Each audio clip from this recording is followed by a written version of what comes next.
Hello and welcome to episode 16 of Harmonious World. I'm joined this time by William Susman, whose octet album Scatter My Ashes is out now, and it's a delightful piece that includes a variety of genres that I think you're going to love. So here's our conversation. Thank you for giving me the time to chat to you about this, all your music. It's brilliant. I'm loving Scatter My Ashes. Thank you very much. I didn't realise that the poems were written by your sister. My sister. Mm-hmm. So can you talk me through how the album came about? So the album came about because I always wanted to put together an album of my music and use an ensemble in instrumentation that I was familiar with from a very early age. My background is in both classical and jazz piano. That's what I was trained in growing up from an early age. And during middle school and high school, I played in small combos, and then in high school in jazz band. And in the U.S., if you're in jazz, you play in combos and you play in jazz band. It's like playing in orchestra if you're a string player or a wind player. So that's what I did. That was my focus. And I always gigged when I was in middle school and high school. And we had bands that focused on an instrumentation of a rhythm section, piano, bass, drums, sometimes guitar, sometimes electric piano, and horn players, sax, trumpet, trombone. And these players were also my heroes growing up. I went to the Jazz Showcase on Rush in Delaware in Chicago when I was in high school. I went there several times a month and heard all the jazz greats from up close. So it was a really great environment, a small club atmosphere, and we could sit quite close. I'm talking like 2-3 feet away, and looking up at Dizzy Gillespie or Dexter Gordon or Joe Henderson, Al Cohn, Zoot Sims. I heard all the jazz greats, Sun Ra, and they had a big influence and impact on me. And so when I put this album together, I was thinking about those sounds and how I could reflect that best in my music. And so I put together a group where I wanted contemporary music, a contemporary music sound that I hadn't heard before. I'm familiar with classical orchestration, but a combo with a core group of what's considered a small jazz ensemble, which in this case is piano, bass, drums, electric piano, and then vocals plus brass, trumpet, sax, trombone, was something that I hadn't heard. We know about string quartets and wind quintets, and even the Perot ensemble, which is typically flute, clarinet, violin, cello, and piano. But for a small ensemble to be like this was something that I thought was different. And so that was my inspiration for putting this together. And then I was looking for music that I could either set, poems that I could set, or take, write some original music. And I had great players, and they inspired me to write these pieces. One of the pieces on it, called Camille, was initially written for an Italian ensemble called Piccola Accademia degli Specchi. And they had performed the piece several times, and I decided to arrange that piece specifically for octet ensemble. Because it's almost like a miniature big band, isn't it? Yeah, it's a scaled down big band, and the electric piano was a sound that I was familiar with. Not a DX7 electric piano, but the Fender Rhodes electric piano sound. That's what I had grown up playing. I was dragging that thing around with a little small hand truck to gigs when I was in high school. If it was snowing outside, I'd put it in the back of the station wagon, and it was like carrying several sandbags so the car wouldn't swerve. But it is interesting having piano and electric piano. Right. That was a sound that I grew up with, hearing Bill Evans play both piano and electric piano, and the electric piano of Chick Corea, especially Yeah. Chick Corea with a micro Moog on top of the electric piano was a sound that I was really fond of. Yeah, I wanted to be in the group, and so I wrote parts for myself that could be played on an electric piano. Right. How did you bring the guys together that you've got in that octet? Because, I mean, they're phenomenal musicians. So how did you choose them?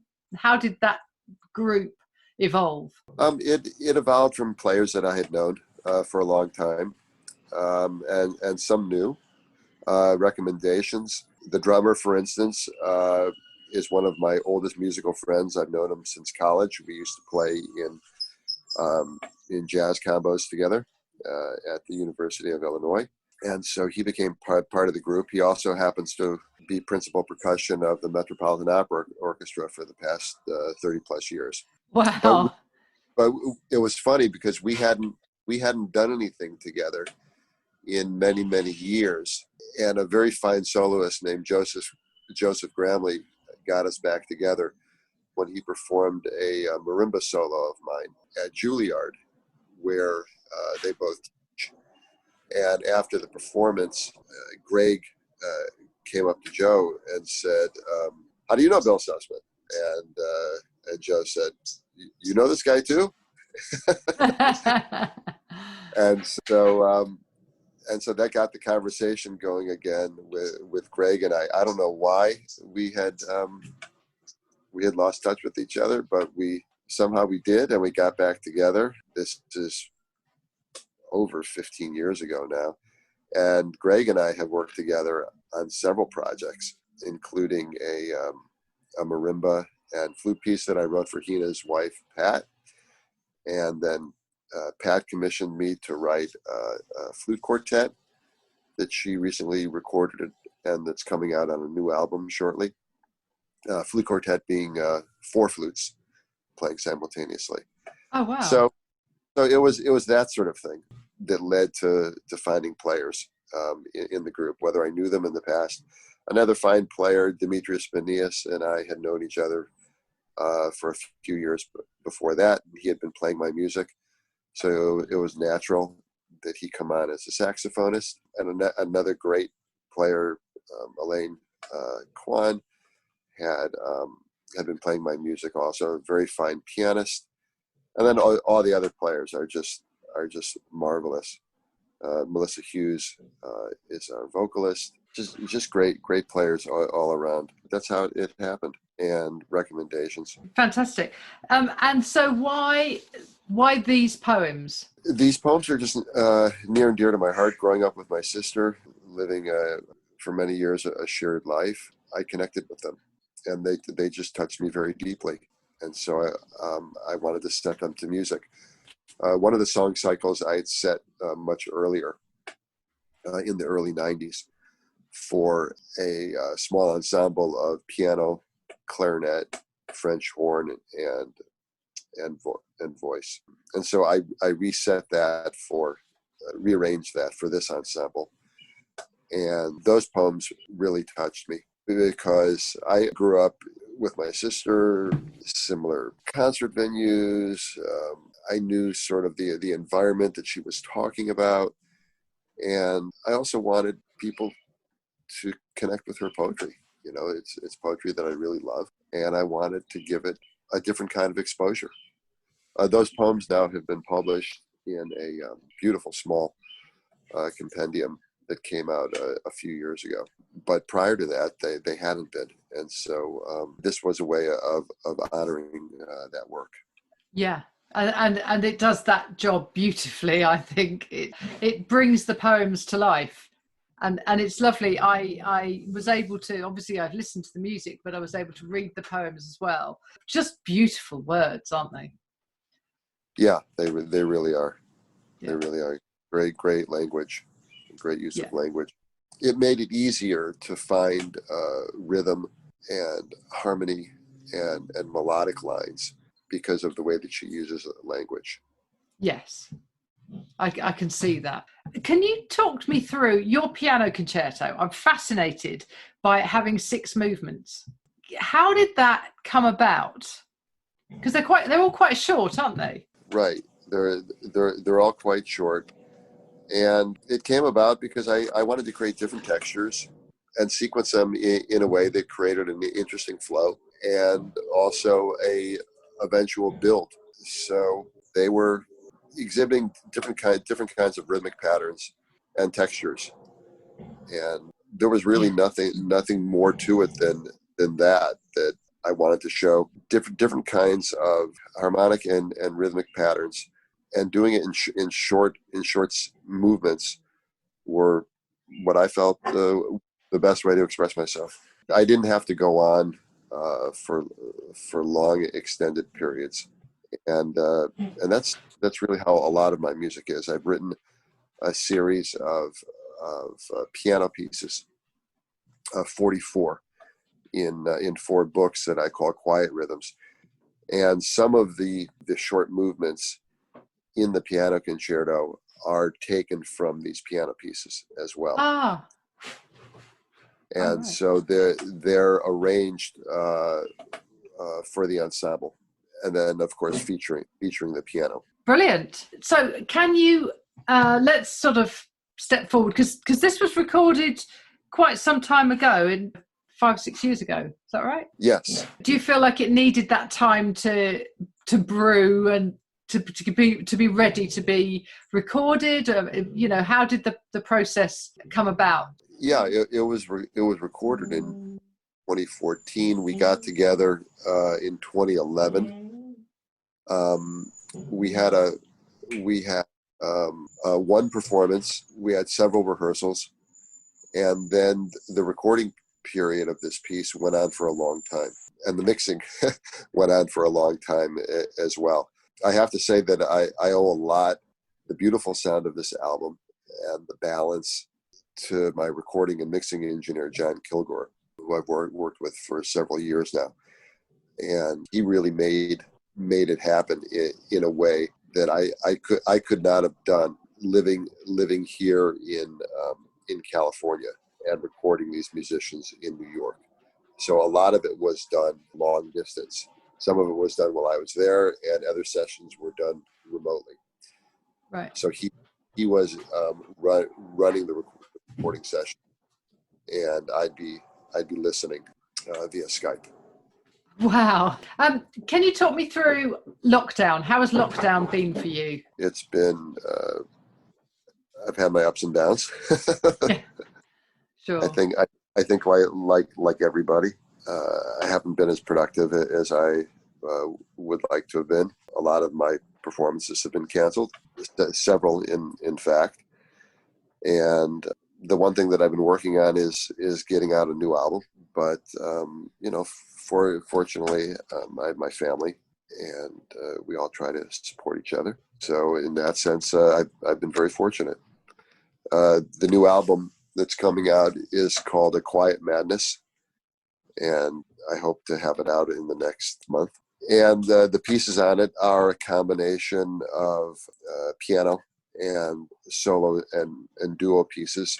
My piano, the title comes from Quiet Rhythms, a combination of that title and a solo accordion piece called Zydeco Madness. And so I put them together and created this title, which I thought also encompasses lockdown for a lot of people. Indeed. Including sometimes myself. Well, that's right. We've all been through every possible emotion, haven't we, this year? Right. Yeah. And in fact, I find myself using the word crazy and thinking that's a bit near the knuckle. It's a bit close to reality, actually, in terms of that madness that you've alluded to there. How has it been for you? Similar. I've been very fortunate that my adult daughter lived at home for a little while during lockdown, and that was great because she cooked and I had somebody around. But yeah, it's been very strange. And in fact, even now, I'm not an anxious person at all. I don't do the whole anxiety thing, but I'm definitely choosing not to go out. I know lots of people who are, who are going shopping and things, and I'm like, I will go out to buy things that I need, and then I will come home. I'm not going to be wandering around. Right. Yeah. Right. Sure. So Yeah. I'm sort of in the middle between the sort of people who are ignoring it and just getting on with their life, and the people who are anxious and not doing anything. I'm kind of in the middle, I think. Sure. That seems to be a good way to cope. Hopefully. Well, it seems to be keeping me fairly sane. So, Right.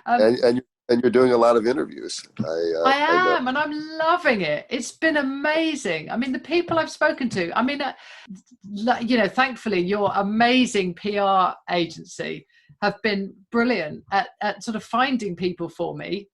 And then because I have been in my past, I've been a musician, so I know lots of people. So I've found some of the people myself, and it's been absolutely fascinating to hear about some amazing projects, and they're all so diverse. That's great. That's great. It is. It really is. Well, thank you very much for supporting music and supporting the creators. Well, I think it's important. Yeah, and I really do think that we need music, and I think more than anything, music has helped a lot of people through these tough times, and we need to acknowledge that that's not going to exist unless we support the musicians. Right. That's true. Yeah. There was a beautiful performance that I watched.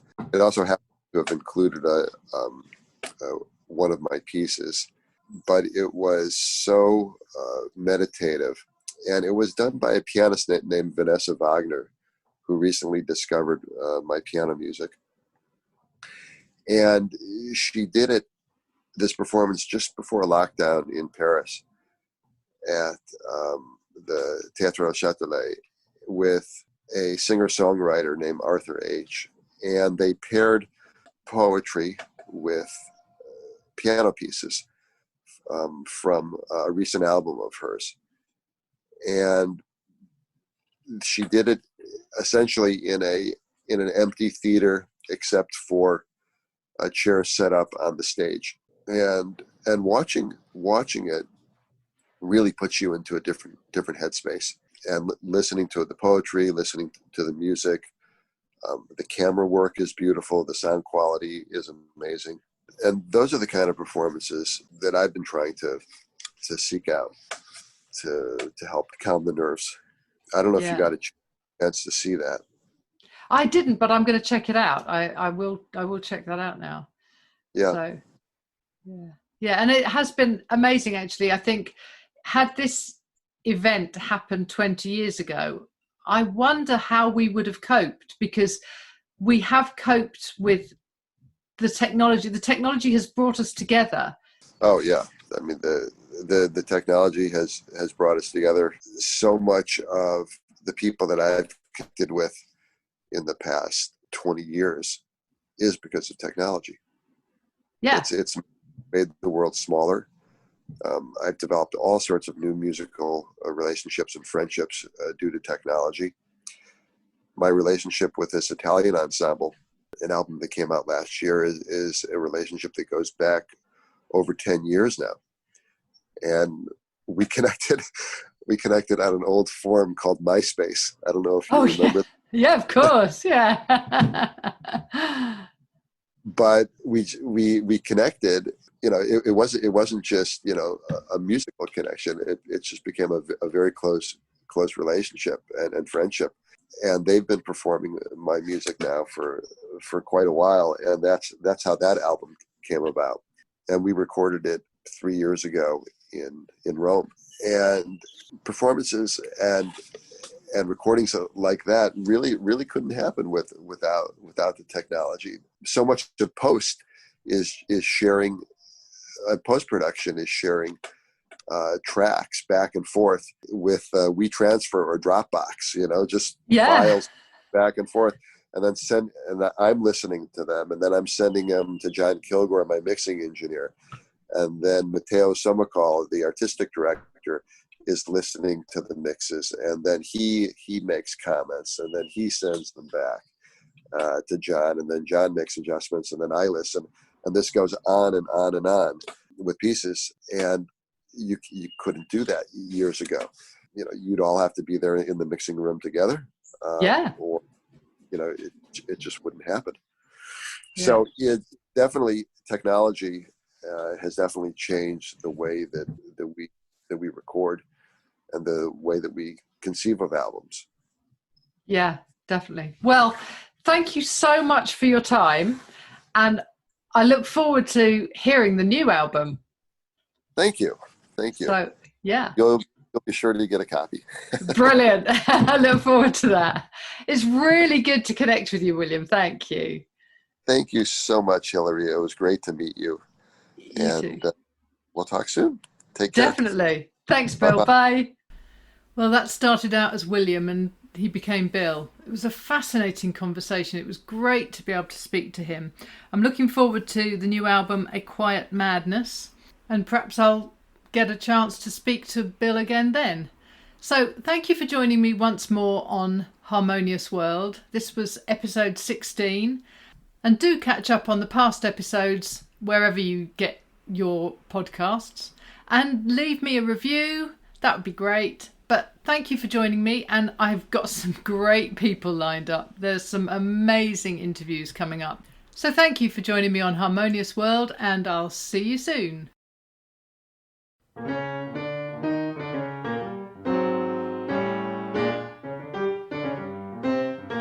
Thank you for listening to the latest episode of Harmonious World. My name is Hilary Seabrook, and it's a great delight to bring this series of discussions with musicians and composers and writers and all sorts of people to you. Obviously, there's no point in having a podcast if people aren't listening, and I'm very grateful to my listeners for doing so. Thanks also to Joe English for composing and performing this new theme tune. So wherever you get your podcast, you can leave a review. You can share this with your friends and family, either as a link or on social media and that sort of thing. I'd be really grateful for that. Don't forget that you can subscribe now. There's a link wherever you get your podcasts.